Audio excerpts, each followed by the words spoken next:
Hey guys, it's same old in my car. Living out of my car again, of course.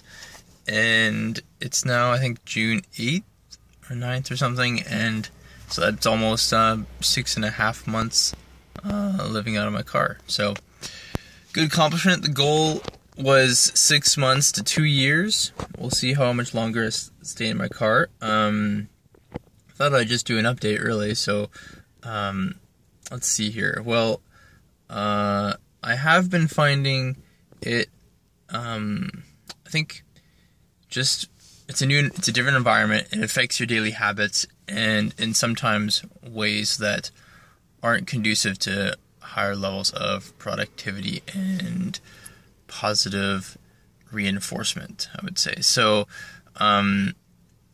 habits like, I get up and immediately I got to go to the washroom or something. So it's kind of a hassle having to think ahead of time where I'm going to go to the washroom in the morning, whether I can't park at a different spot or drive to a spot to go to the washroom in the morning. It's kind of a hassle for that. So, or positive reinforcement. So, for example, I often will go to the library to do work, and I mean, library is a good place to study and stuff, so that's kind of nice. It's quieter, but it's just the people that go there are just like low lives, really. I mean, they're just unconscious through life. So sometimes I'll go to Starbucks, but it's more noisy and I can't quite have the privacy that I want. And at the library I can have a separate room if I want to create a video, which is kind of nice. So sometimes I usually go there when I have the time. Now I don't really mind the space too much. It just doesn't really bother me so much.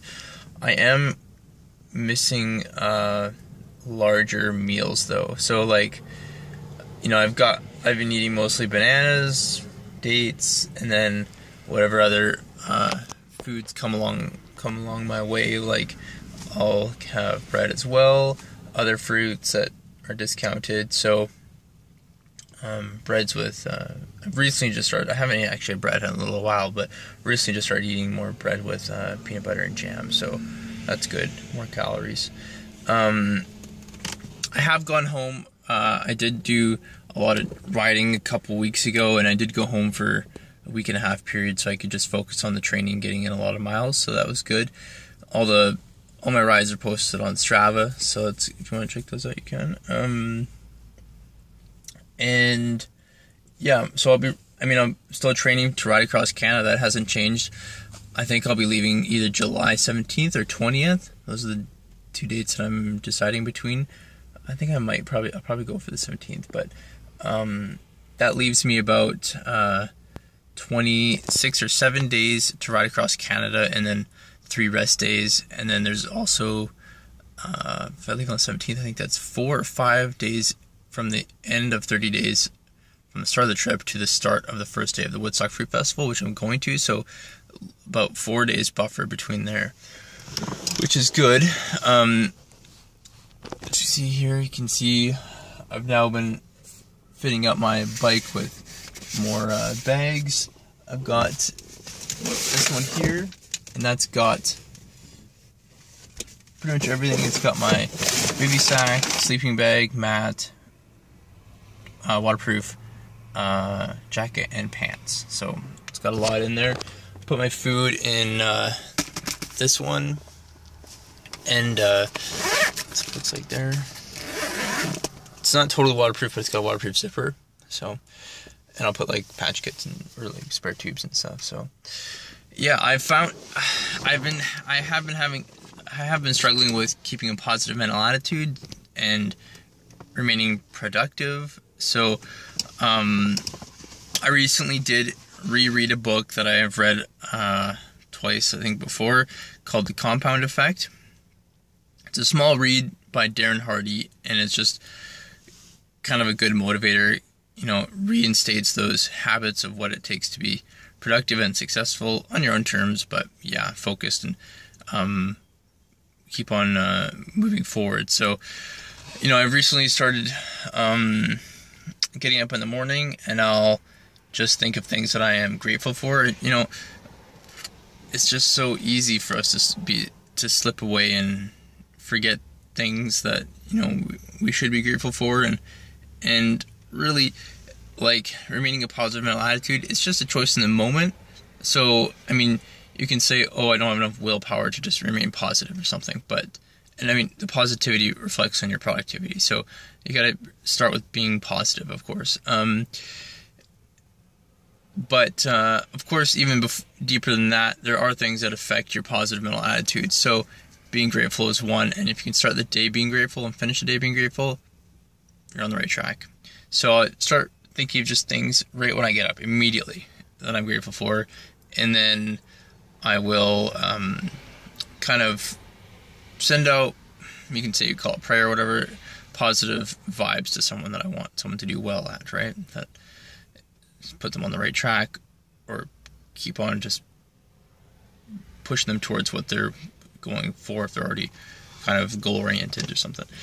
Then I'll read for 30 minutes, and then I'll think of 3 things that I'll review my goals in my mind of, the day, the month, the future, and think of 3 things that day that I'm going to accomplish. So I've started that last week, and I do find that does help actually a lot. So I really like that. I'll keep doing that for the time being.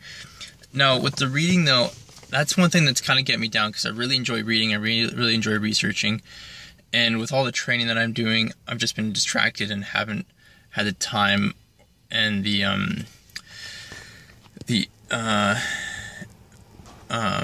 clarified, organized focus to sit down and research and read as much as I used to. So I used to get up in the morning, have a smoothie, which I really enjoy, and then read for an hour or so. And so I recently started reading for 30 minutes every morning, but I find that living out of my car, sometimes it just doesn't get done, and that's frustrating as well. So we'll see how much longer I live out of my car for. I'll definitely be living out of my car up until the point where I go across Canada, and probably a bit into the fall, September, October, maybe. But I will be looking to make more money, and I'm looking to sell consulting services or coaching services for health and nutrition oriented. So I've been starting to package those together, and in ways that I can offer them, and they're appealing. And I've got like 4 programs on my mind right now, and what they entail, but then also what they all include on a monthly basis. So really good. I think it's got some great ideas. There are some individual one-on-one time, as well as group coaching that everyone in each program can enjoy. And then I've been thinking about how I'm going to get those clients. I keep on telling myself, all I need is one. All I need is one to just get started, and then it just gets the ball rolling. So